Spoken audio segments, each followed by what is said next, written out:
तो मेरे छोटे भाई और बहनों, स्वागत है आपके अपने चैनल वेदांतु में। होप कर रहा हूं कि आप जहां कहीं भी हो एकदम स्वस्थ हो, मजे में हो और पढ़ाई कर रहे हो। आज फिर से हम लेके आए हैं क्लास 8 का chapter number 9, science, that is curiosity book, the amazing world of solute, solvent and solutions. This is part 2 by the way. तो सेशन सेकंड है। मैं चाहूंगा कि फर्स्ट सेशन जरूर आप लोग देख लें, अगर नहीं देखा है तो आप लोगों ने, और उसका नोट्स जरूर बना लें। हर एक चीज लिख के दी हुई है पॉइंटर्स वाइज में, तो आप जरूर उसको लिखोगे तो मुझे लगता है कि बहुत लॉन्ग टर्म तक याद रख पाओगे। तो जरूर उसको लिख के नोट करके रख लेना। चलिए स्टार्ट करते हैं आज का सेशन एंड जानते हैं कि when gases are dissolved in the gases, है ना। तो चलिए देखते हैं।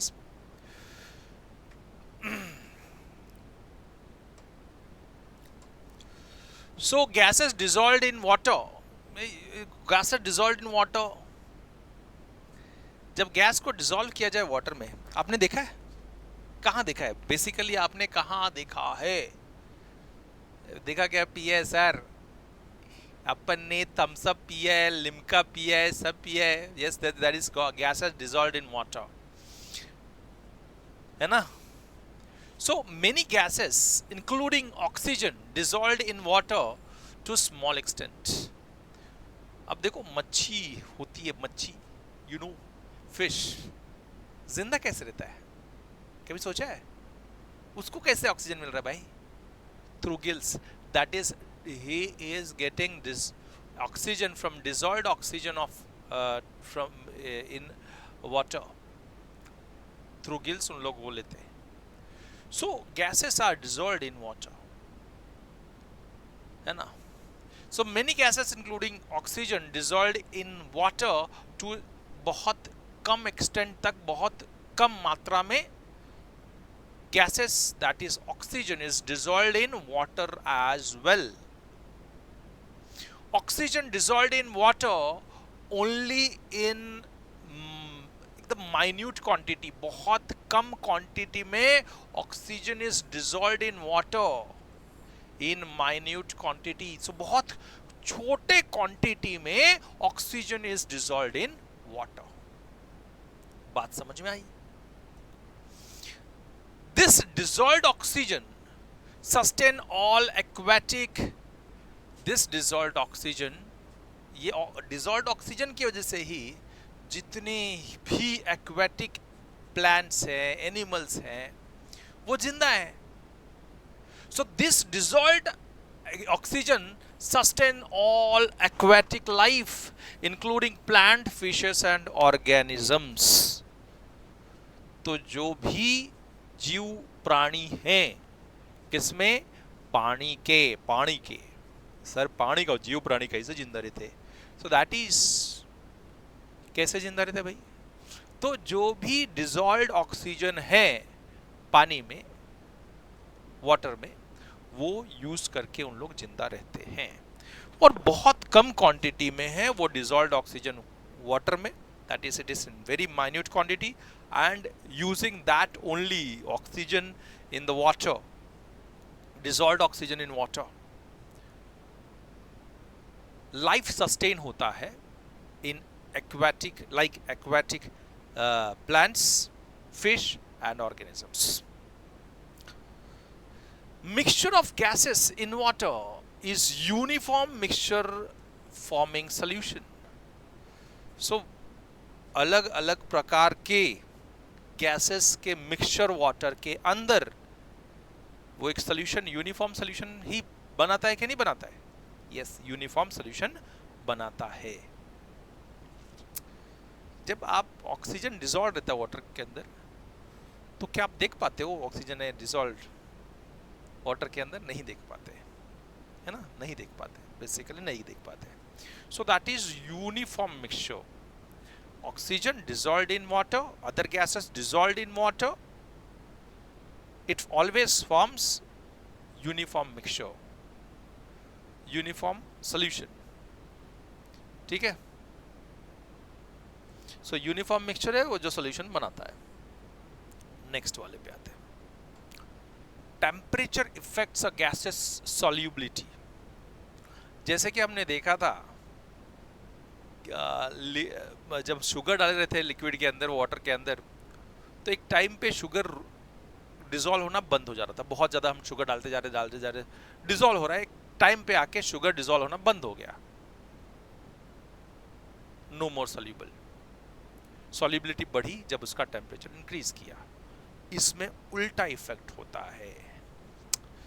Solubility of gas generally decreases when temperature increase करते हो। जब भी टेम्परेचर इंक्रीज करोगे तो जनरली गैस का जो नेचर है that is opposite to that. So वो क्या होता है, सॉल्युबिलिटी जब टेम्परेचर इंक्रीज होगी तो उसकी डिक्रीज हो जाएगी गैस की। So gases, solubility of gases generally decreases as temperature increases. तो as temperature increases, solubility of the gases decreases. ठीक है, अब देखो थोड़ा एग्जाम्पल लगाओ, दिमाग लगाओ। जहां पे पानी ठंडा है, मच्छी वगैरह एकदम अच्छे से जिंदा है कि नहीं जिंदा है। जहां पे पानी गर्म होना चालू हुआ, एक्वेटिक लाइफ अंदर से मर के बाहर निकलती है। क्यों? क्योंकि डिसॉल्व्ड जनरली जो एयर, जो ऑक्सीजन है वो ठंडे पानी में ज्यादा डिसॉल्व होता है गर्म पानी के बजाय। तो ये बात ध्यान में रखना कि solubility of the gases generally decreases as temperature increases. Solubility of the gases decreases. Solubility of the gases decreases as temperature increases. More oxygen can be dissolved in cold water. ठंडे पानी में ज्यादा ऑक्सीजन डिसॉल्व होता है, ensuring sufficient oxygen for the aquatic life. तो वो ensure करता है कि सफिशिएंट ऑक्सीजन मिलता रहे एक्वेटिक लाइफ को। तो जितना मतलब ठंडा, मोर oxygen is dissolved in cold water. तो जब ठंडा पानी होगा तो ज्यादा ऑक्सीजन डिसॉल्व होगा उसके अंदर।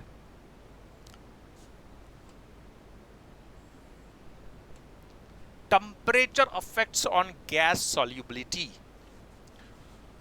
When water warms up, solubility of the oxygen decreases. जो मिक्स होने वाला प्रॉपर्टी है ऑक्सीजन का पानी में वो डिक्रीज हो जाता है। कब? जब टेम्परेचर बढ़ता है। व्हेन वाटर वार्म्स अप, जब भी वाटर गर्म होता है तो ऑक्सीजन, जो सॉल्युबिलिटी ऑफ द ऑक्सीजन जो है वो डिक्रीज हो जाती है। तो ये बात ध्यान में रखना है कि when water warms up, solubility of the oxygen decreases. This affects survival of aquatic organisms in warmer water. तो जब भी गर्म पानी होगा तो we know that oxygen is solubility of the oxygen decreases. तो ऑक्सीजन जो था उसके अंदर वो कम हो जाएगा। तो क्या होगा, वो जो एक्वेटिक लाइफ है पानी के अंदर वो डिस्टर्ब होगी। So this affect, when water warms up, solubility of the oxygen decreases. This affect the survival of the aquatic organisms in warmer water. तो गर्म पानी में survival of the aquatic animals organisms difficult हो जाता है ना। Water tank लेते हो,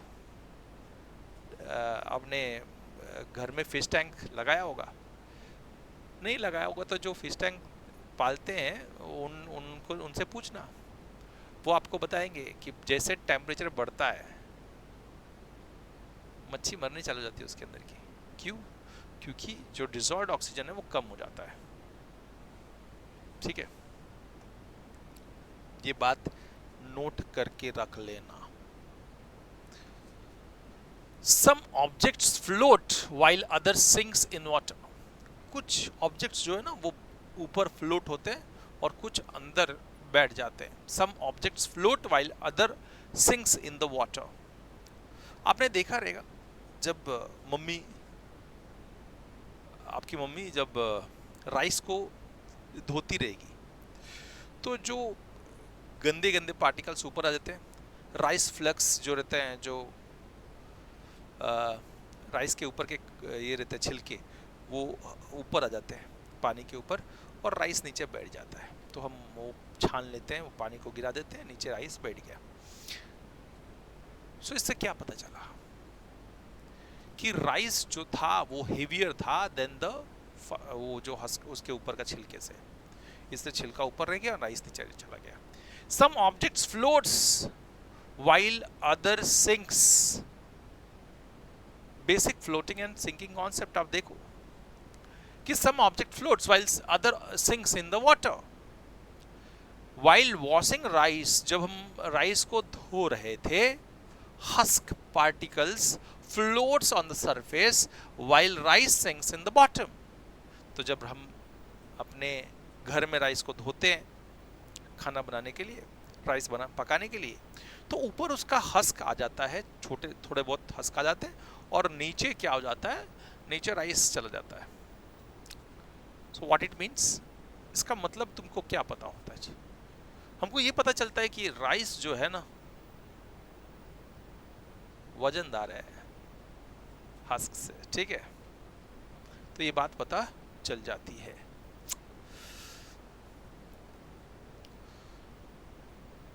Oil added to water floats on water। आप देखो वाटर ले लो, उसके ऊपर ऑयल ऐड करो तो ऑयल ऊपर फ्लोट करता है वाटर के on the surface. Why is it so? आपने देखा रहेगा कि ऑयल ऊपर फ्लोट करता है वाटर सरफेस पे। जब हम वाटर सरफेस पे वो डालते हैं तो ऑयल ऊपर क्या करता है, फ्लोट करता है। generally believed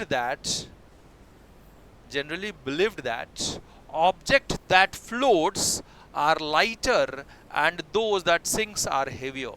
जो अंदर बैठ गया, जो सिंक हो रहा है अंदर, वो वजनदार है, जो ऊपर फ्लोट कर रहा है वो लाइटर है, ठीक है। generally we believe that objects that float is lighter and that sinks is heavier। that's why oil जो है ना वो lighter है। so oil added is to water floats on water surface, ठीक है। नेक्स्ट आते हैं, फिर डेंसिटी का कॉन्सेप्ट पे आते हैं। अब देखो आयन ले लिया, इतना बड़ा पीस आयन का लिया, इतना बड़ा पीस वुड का भी ले लो, दोनों को उठाने में कौन ज्यादा हेवियर लगता है? आयन का। क्यों? क्योंकि उसके डेंसिटी ज्यादा है, घनत्व ज्यादा है।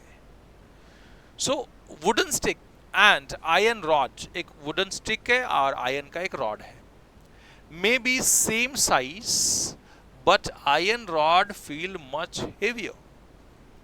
so wooden stick है, एक iron rod है, दोनों सेम साइज के हैं, ये wooden stick और ये iron rod wooden stick दोनों सेम साइज के हैं। साइज क्या है दोनों का? सेम है, लेकिन आयरन रॉड हेवी लगेगा आप लोगों को जब आप उठाओगे। when we say iron is heavier than wood, we refer to the special property called density। हम क्या बताते हैं? इसका स्पेशल प्रॉपर्टी बताते हैं, उसको प्रॉपर्टी का नाम क्या है? डेंसिटी। तो when we say that iron is heavier than wood,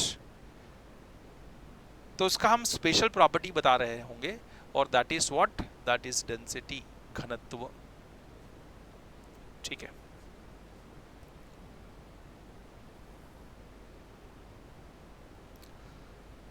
Density describes the heaviness of an object। Same size के ऑब्जेक्ट है, लेकिन एक ऑब्जेक्ट ज्यादा हेवी लग रहा है दूसरा ऑब्जेक्ट से। क्यों? क्योंकि उसका डेंसिटी ज्यादा होगा। तो density describes the heaviness of the object। Density describes the density describes the heaviness of the object. Same shape के सेम साइज के ऑब्जेक्ट है दो, लेकिन दो अलग अलग मटेरियल से बने हैं, एक वजनदार लग रहा है एक कम वजनदार लग रहा है।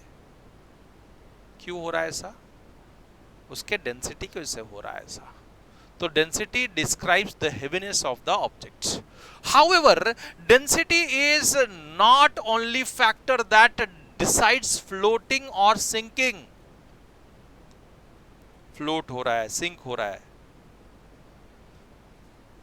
ऐसा होता तो इतने बड़े बड़े जो जहाज बन रहे हैं, बड़े बने हैं, जहाज देखा है ना, बड़े बड़े जहाज आयन के इससे बने हुए होते हैं,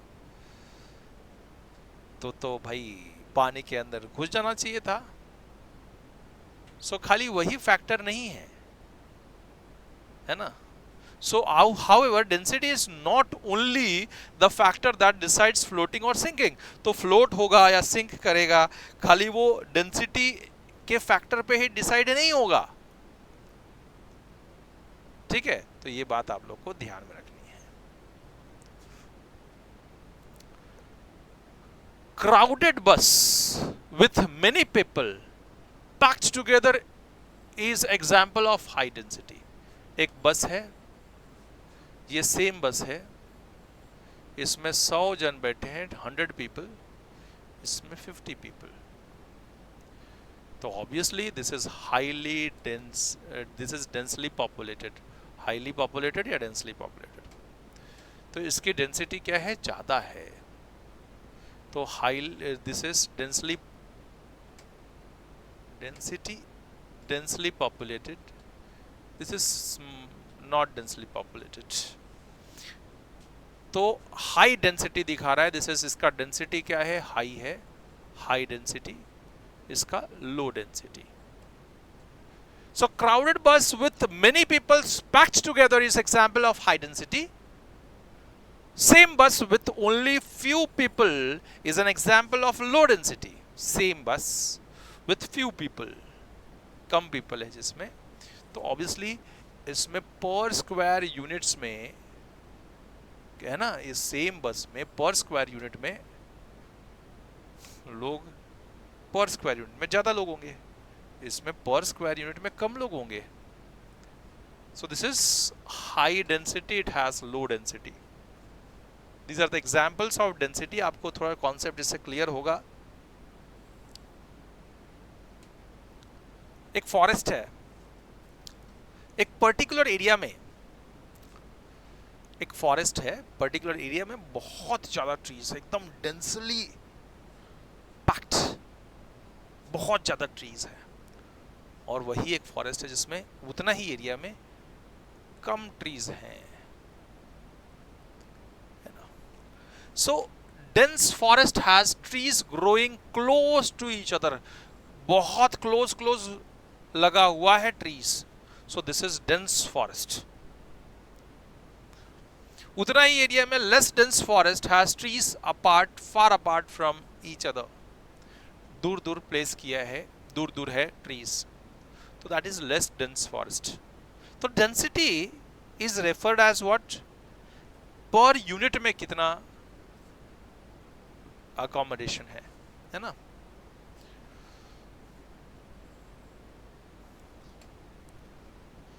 अब देखो साइंटिफिक डेफिनेशन ऑफ डेंसिटी अब देख लेते हैं। Matter is anything that possesses mass and occupies space and called volume, space called volume। so matter क्या होता है? जो स्पेस ऑक्यूपाई करता है और उसको कुछ मास होता है, उसको हम क्या बोलते हैं? मैटर बोलते हैं। तो matter is anything that possesses mass and occupies space called density, called volume, called volume। so जो स्पेस ऑक्यूपाई करता है, that is, space is what? Volume. अब ये वॉल्यूम में पर यूनिट क्यूब वॉल्यूम में कितने पार्टिकल्स प्रेजेंट है, that is density. तो density is defined as the mass present in unit volume of that substance. हर एक यूनिट वॉल्यूम में कितना मास प्रेजेंट है, दैट इज डेंसिटी। अगर मैं बोलूं कि 1 केजी में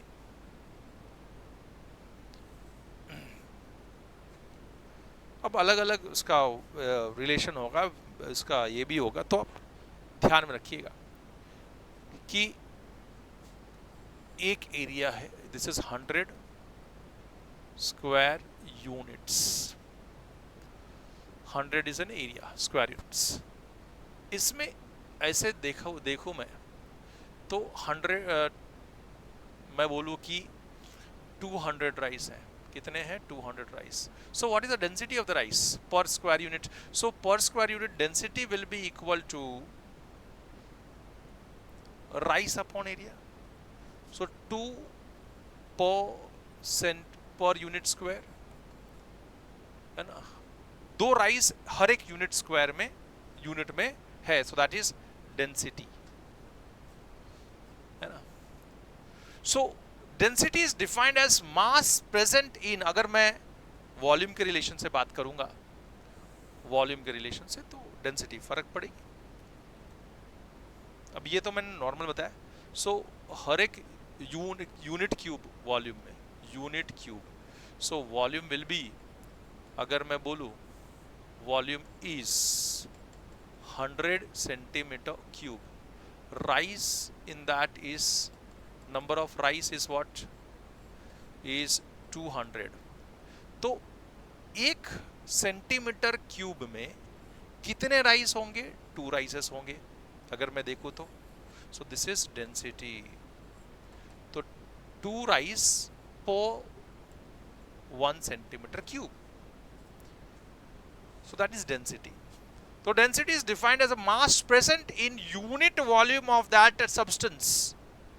So mathematical formulation is density is equal to mass upon volume.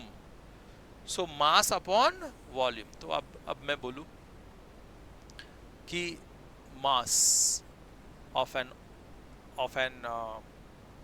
object is, let it be 200 grams, and volume is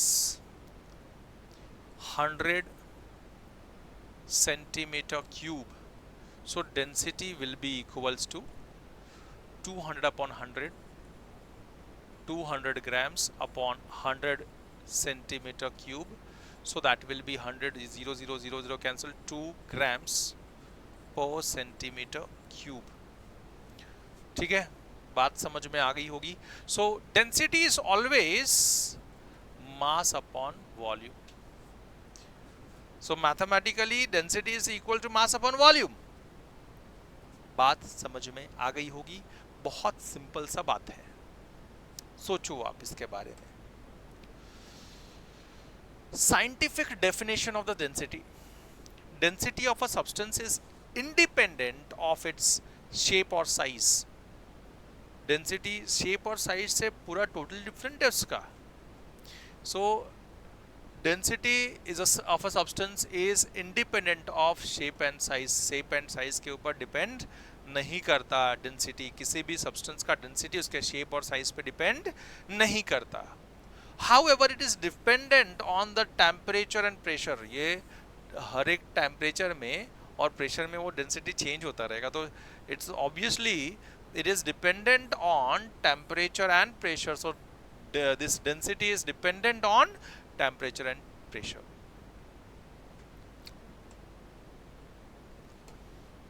अब SI यूनिट्स की बात करें, सो SI यूनिट ऑफ मास, मास का क्या होता है? किलोग्राम्स। वॉल्यूम का क्या होता है? Centimetre cube. So SI unit की बात करूं तो मास का क्या होता है? किलोग्राम्स। एंड दिस वॉल्यूम की बात करूं तो होता है centimetre cube, then it is metre cube. So अब मुझे ये बताओ कि डेंसिटी की क्या होगी? This is mass upon volume. Mass is what? Kg upon metre cube. So density is kg per metre cube. So therefore SI units of density is kilogram per cubic meter, abbreviated by this kg per meter cube, ऐसा लिखा जाता है. So अब ध्यान में रखना है, कभी पूछा जा सकता है कि SI unit of mass is what, kg. उसके बाद में वॉल्यूम की क्या है, वॉल्यूम की है cubic metre, that is metre cube. So SI unit of density, जो डेंसिटी की वॉल्यूम हो, डेंसिटी का जो SI यूनिट होगा, so density is equal to mass upon volume, mass is kg upon volume is meter cube, तो kg per meter cube. So this is kg per meter cube. So this is SI unit. अब unit of density for liquids आप देखो, liquid की घनत्व की बात करेंगे तो वॉल्यूम जो रहता है वो लीटर मीटर में रहता है, बराबर है, तो लीटर के हिसाब से बात करेंगे. So for liquid other units like gram per milliliter, है ना. Mass upon volume, volume is always, volume of liquid is, liquid के बारे में बात कर तो वॉल्यूम किस में रहता है, volume will be millilitre, okay, and this mass will be in grams. So gram per milliliter आप बोल सकते हो, और मिलीलीटर को अगर सेंटीमीटर क्यूब में कन्वर्ट किया तो ग्राम पर सेंटीमीटर क्यूब भी आप लिख सकते हो, कोई प्रॉब्लम नहीं है. So for liquid other units like grams per milliliter and grams per centimeter cube are used. Grams per milliliter or grams per centimeter cube for liquids. Mass of 1 ml of water is close to 1 grams at room temperature. Is close to 1 gram at room temperature. ठीक है, 1 g at room temperature.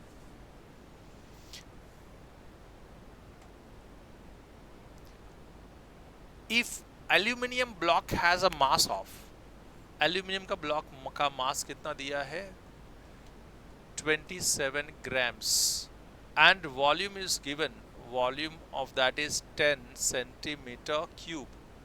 So density will be equal to mass upon volume. Mass is what, 27 upon volume is 10. This is grams and this is centimeter cube. So 0 है तो एक digit के पहले point, so this is 2.7 grams per centimeter cube will be the volume density. So density is 2.7 grams per centimeter cube of aluminium. ठीक है, this means aluminium is 2.7 times denser than water. So aluminium is what, इसका मतलब क्या हो गया, अगर मैं compare करूं with respect to density of water, so density of aluminium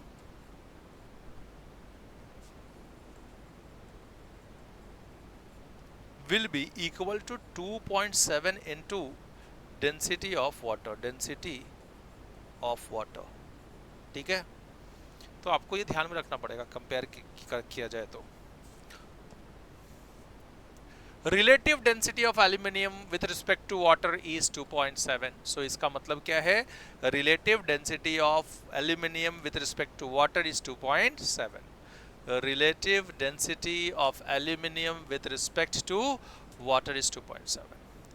It is a number without any units. This is a number without any units. The relative density आया तो क्या है, obviously relate कर रहे हैं. अब देखो जरा इसका मतलब क्यों है. Density of aluminium is equal to 2.7 times density of water. अब ये क्रॉस मल्टीप्लाई, तो density of aluminium upon density of water will be equal to 2.7. So obviously density upon density, इसका यूनिट्स कैंसिल हो गए तो इसको कुछ यूनिट तो होगा नहीं. So it is unitless.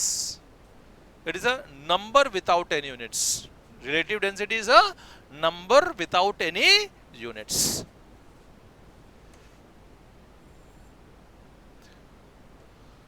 Measuring mass, बहुत बढ़िया कॉन्सेप्ट है, बहुत बढ़िया. Mass is a quantity of matter present in any object. Matter कोई भी ऑब्जेक्ट में कितना प्रेजेंट है, that is mass. So mass is a quantity of matter present in an object, in any object. So mass is a quantity of matter present in any object. Instrument used to measure mass of object is called balance. Balance. Instrument जो ये मास major करने के लिए use करते हैं उसको बोलते हैं balance. So mass is a quantity of matter present in any object. और उसको मेजर करने के लिए कौन सा ये यूज करते हैं object. So that instrument name is what, balance. अब डिजिटल वेइंग मशीन देखा रहेगा आपने, जिसके ऊपर खड़े होते हो आप. So that is a digital weighing machine that is weighing balance can be used to measure mass accurately. Digital वाला जो यूज करते हैं ना वो एक्यूरेट मास बताता है. On earth weight and mass are closely related concepts. अर्थ के ऊपर weight and mass are very closely related concepts. Gravity हटा दिया तो जो बच जाएगा वो मास रहेगा. ठीक है, सीधा सीधा बात है. तो लेकिन चलो अर्थ के ऊपर weight and mass is very closely related concepts. Digital weighing machine can be used for to measure mass accurately. Steps to measure mass. अब स्विच ऑन करो डिजिटल वेइंग मशीन का, वेइंग बैलेंस का, and observe initial reading. आप पहले initial reading देखो. Weighing machine है आपके पास, वेइंग बैलेंस है डिजिटल वाला, उसको ऑन करो और देखो भाई जीरो आता है कि नहीं आता है. पहले जीरो नहीं आता रहेगा तो जीरो लेके आओ, उसके ऊपर बटन्स होते हैं. Reading shows zero, should show zero. If not, अगर नहीं दिखा रहा है, bring zero by pressing tare and reset button. Reset button दबाओ, आप जीरो पे आ जाएगा. Place dry and clean watch glass on और butter paper on the pan. Pan के ऊपर ड्राई क्लीन वॉच ग्लास रखो या फिर पेपर पैन के ऊपर ये बटर पेपर रख दो एक. ठीक है, तो place dry and clean watch glass और butter paper on it. Reset digital weighing balance reading to zero again. तो जब आप वो रखोगे तो कुछ ना कुछ उसका भी वर्जन होगा, तो जीरो से आगे जाएगा, तो आप वापस से उसको रीसेट करके जीरो कर दो. Carefully place solid objects on the watch glass. तो जो सॉलिड ऑब्जेक्ट का मास डिटरमाइन करना है वो उसके ऊपर रख दो.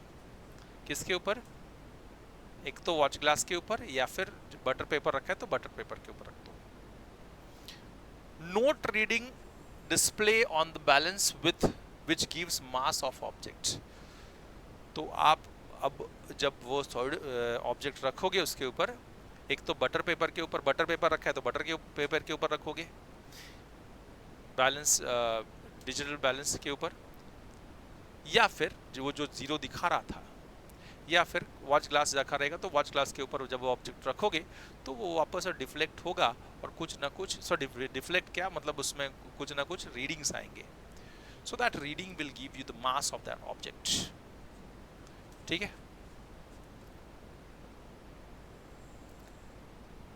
तो मतलब समझा क्या किया पहले आपको इसमें, क्या किया ये एक्सपेरिमेंट में, कि पहले डिजिटल वेइंग बैलेंस लिया, उसको ऑन किया तो जीरो आता रहेगा तो गुड है, अच्छा बात है. जीरो नहीं आ रहा रहेगा तो उसको 0 पे लेके आओ, रीसेट करो, रीसेट बटन दबाओ, 0 पे लेके आओ। 0 पे जब आ जाएगा तब आप क्या करो, फिर से उसके ऊपर बटर पेपर रखो या वॉच ग्लास रखो, फिर से उसके ऊपर कुछ रीडिंग आएगी, लेकिन फिर उसको 0 करो, तो वापस रीसेट बटन दबाओ, 0 कर दो। अब क्या है कि आप देखोगे तो वो बटर पेपर रखा है तो बटर पेपर के ऊपर, या फिर उसके ऊपर आपने ग्लास वॉच ग्लास रखा है तो उसके ऊपर वो ऑब्जेक्ट जिसका मास निकालना है वो ऑब्जेक्ट, सॉलिड ऑब्जेक्ट रख दो। तो वापस से डिजिटल बैलेंस जो है कुछ ना कुछ डिजिट दिखाएगा, कुछ ना कुछ रीडिंग दिखाएगा। That reading will be nothing but that reading is your mass of the object. ठीक है, यही बताया। अब measuring volume of the liquids. How to measure volume of the liquids? Volume is a space occupied by an object. Volume is a space occupied by object. कोई भी object जितना space occupy करता है that is volume. अब ये space को, कितना space को occupy कर रहा है that is volume of this object. पानी इसके अंदर कितना भर रहा है, कितना स्पेस ले रहा है, so that is volume of this object, है ना। So SI unit of volume is called cubic metres. SI unit of this volume, SI units of volume is cubic meters, written as meter cube, तो SI unit of the volume is always meter cube. So SI unit is meter cube and एक CGS unit होता है जो centimeter cube है ना। So volume of the smaller object expressed in decimeter cube और centimeter cube। जो छोटे objects होते हैं उसको हम एक तो डेसीमीटर क्यूब में लिखते हैं, तो डेसीमीटर क्यूब या फिर सेंटीमीटर क्यूब में लिखते हैं, but cube of the units will give you what? Volume.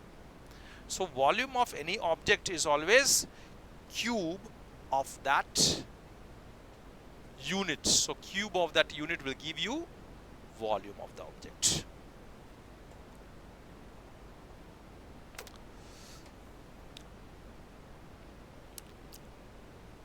अब देखिएगा जरा, volume of liquid expressed in litre which is equivalent to decimetre cube, 1 decimetre cube. So volume of liquid expressed in litre is 1 decimetre cube. So ये ध्यान में रखना है कि volume of liquid expressed in litres which is equivalent to 1 decimetre cube. अब milliliter is commonly used for sub multiple of liter equivalent to 1 centimeter cube. Milliliter is commonly used sub multiple of liters equivalent to 1 centimeter cube. ठीक है,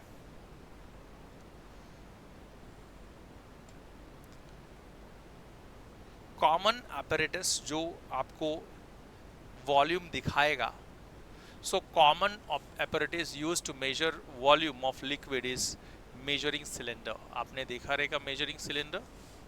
So this is measuring cylinder, इसके ऊपर 1 litre, 2 litre, 3 litre ये सब दिया रहता है, तो that is measuring cylinder. It is narrow transparent cylinder container with marking indicating volume. ना ये क्या है, ग्लास का कंटेनर है। So transparent cylindrical container with marking indicating volume. अब ये अगर हम लैब वाला बात करें तो लैब वाला कैसा होता है, ग्लास का होता है, ट्रांसपेरेंट मटेरियल, इसके ऊपर क्या लिखा रहता है, 5 ml, 10 ml, ऐसा कितना तक दिया रहता है, 250 ml तक दिया होता है। So this is measuring cylinder, ठीक है। So it is a narrow transparent cylinder container with marking indicating volume, available different size of measuring cylinders, अलग अलग साइज हो सकते हैं, volume like 5 ml, 10 ml, 25 ml, जो भी है 250 ml तक हो सकते हैं, ठीक है।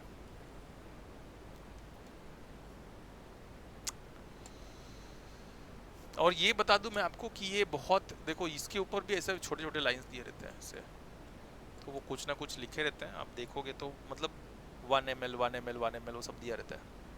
सो ये 1 ml दिया रहता है इसमें भी, तो आप हर एक एक्यूरेटली काउंट कर सकते हो वॉल्यूम।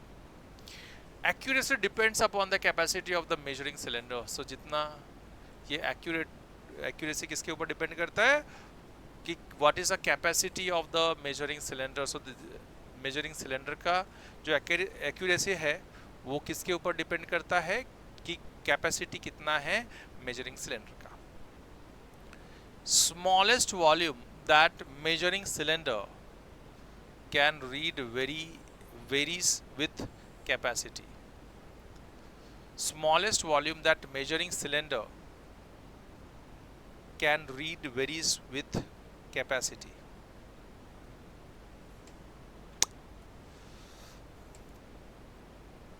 अब मेजरिंग सिलेंडर में कैसे रीड किया जाए, तो वही है, pour water slowly into the measuring cylinder up to the required mark।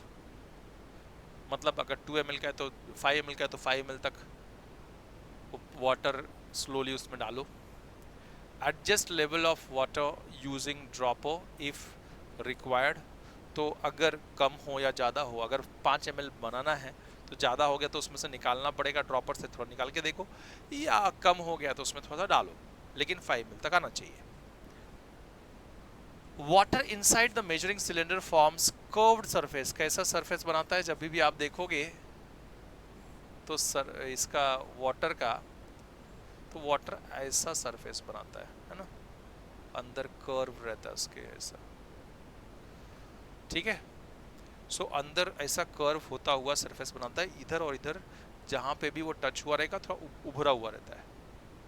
So adjust the level of the water using dropper in the required water inside measuring cylinder forms curved surface called meniscus। इसको क्या बोलते हैं, meniscus बोलते हैं, ये curved surface को बोलते हैं meniscus। Read mark on a measuring cylinder that coincide with the bottom of the meniscus। तो ये जो meniscus है उसका bottom के साथ जो मैच कर रहा है वो रीडिंग होता है उसका, ठीक है। वाटर के अंदर वाटर ऐसा कर्व्ड है, उसका मेनिस्कस का नीचे वाला लोअर पार्ट वो 5 ml के साथ टच हो रहा है, तो ये 5 ml हो गया, ठीक है, ऐसा है। So read mark of the measuring cylinder that coincide with the bottom of the measuring meniscus. Make sure eyes are at level. तो आप जब देखोगे तो आपका आंख जो है वही लेवल पे होना चाहिए, तो वो सही दिखाएगा। Make sure that eyes are at the level of the bottom of the meniscus while noting the reading,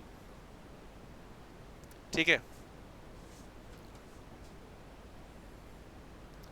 volume of regular shape object, जो रेगुलर शेप ऑब्जेक्ट्स है उसका वॉल्यूम कैसे मेजर करेंगे।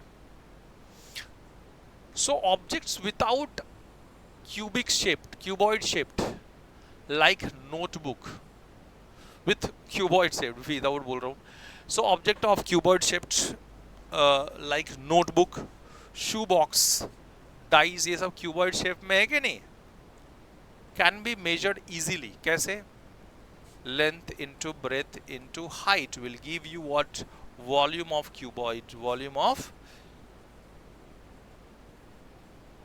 तो measuring length, width and height of object gives using scale.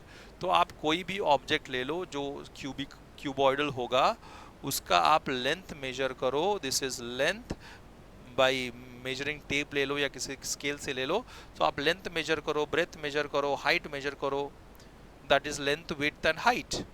और फिर formula use कर लो, that is length into breadth into height will give you object का volume.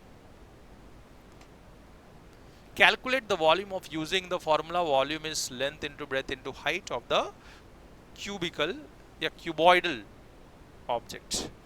Record measurements and calculation in the notebook. आप ये जो major करोगे length कितना है, ब्रेथ कितना है, हाइट कितना है, और फिर उसको मल्टीप्लाई करोगे तो जो मेजर आएगा that will give you in centimetre या मीटर जो भी रहेगा उसके क्यूब में आएगा. तो that is volume of that regular shaped object.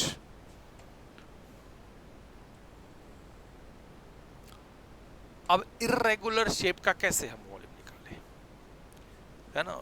Irregular shape है तो उसका वॉल्यूम कैसे मिलेगा. So object like stone that do not have regular shape are challenging to measure.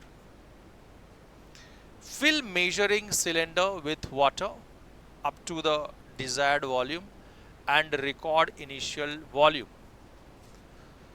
अब देखो, पहले वाटर भरो इसके अंदर. ये सपोज करो 5 लीटर्स है वाटर का, इधर सिलेंडर में डाला मैंने. अब मैं स्टोन लूंगा, इसको मेजर किया 5 लीटर्स था पहले. अब स्टोन इसके अंदर डाला, है ना. इसके अंदर क्या डाला, स्टोन डाल दिया. तो ये पहले 5 लीटर्स था, अब ये दिखा रहा है पहले 5 लीटर्स था इधर. अब ये किधर पे चला गया, इधर आ गया 7 लीटर्स पे. तो जब हम ये डाल रहे हैं तो कितना लीटर बढ़ रहा है. यस, ये 5 से 7 में आया तो 7 minus 5 that is 2 liters will be the volume of this object, irregular shape. So fill the measuring cylinder with water up to the desired volume and record initial volume.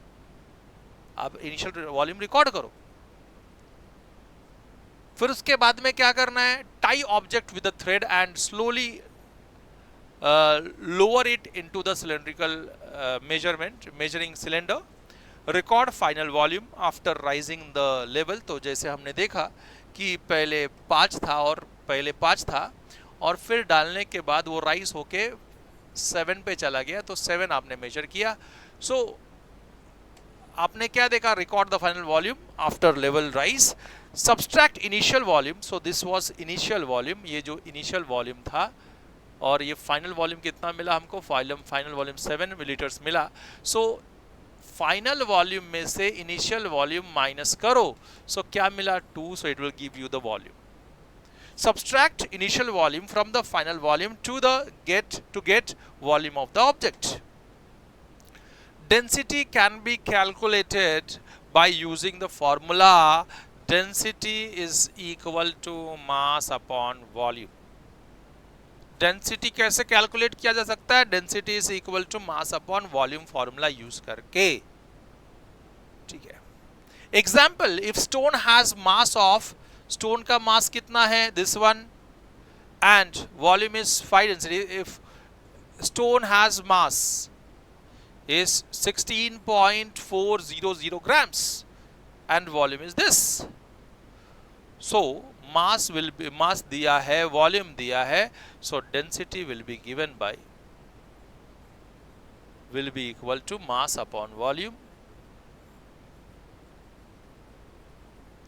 Mass is 16.400 grams upon volume is 5 centimeter cube. So जब हम divide करेंगे तो grams पर centimetre cube में आएगा. अब मैं divide करता हूँ 16.4 को 5 से, 5 3 जा 15, बचा कितना 1 पॉइंट ऊपर डाल दिया, नीचे 4 ले लिया, 5 2 जा 10, बचा कितना 4 पॉइंट डाला तो 0, 5 8 जा 40, माइनस के तो 0 0. इसका मतलब it is equal to 3.28 grams per centimeter cube. Per centimeter cube is the density. तो आपने डेंसिटी कितनी इजी तरीके से निकाल ली इसकी, है ना. तो ये हो गया डेंसिटी कैसे निकाला जाए. अब हम बढ़ते हैं आगे. वही बताया है कि density is this one divided by this, you will get 3.28 grams per centimeter cube.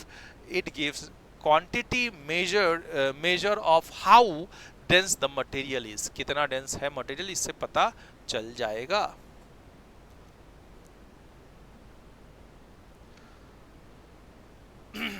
अब हम देखेंगे कि अगर मैं देखूं तो कितना बाकी है भाई। नॉर्मली अब हम खत्म होने के कगार पे हैं, लेकिन फिर भी वीडियो बड़ा नहीं होना चाहिए, है ना। सो नेक्स्ट आगे का जो इसका ये आएगा वो नेक्स्ट सेशन में मैं लेके आऊँगा। होप कर रहा हूँ कि आपको आज जितना भी आपने किया है वो सबको हर एक चीज़ समझ में आई हो, हर एक चीज़ पसंद भी आई हो, समझ में भी आई हो। तो ज़रूर एक लाइक कर देना, एक कमेंट करना बनता है तो कमेंट ज़रूर कर देना, शेयर करो जितना हो सके उतना, because sharing is caring. Comment करके जाओ एंड सब्सक्राइब करो नए हो तो, एंड उसके बाद में बेल आइकन दबा दो ताकि फर्दर अपडेट्स आप लोग को ऐसे वीडियोस की मिलती रहे। मिलते हैं नेक्स्ट वीडियो में, तब तक के लिए गुड बाय, अलविदा।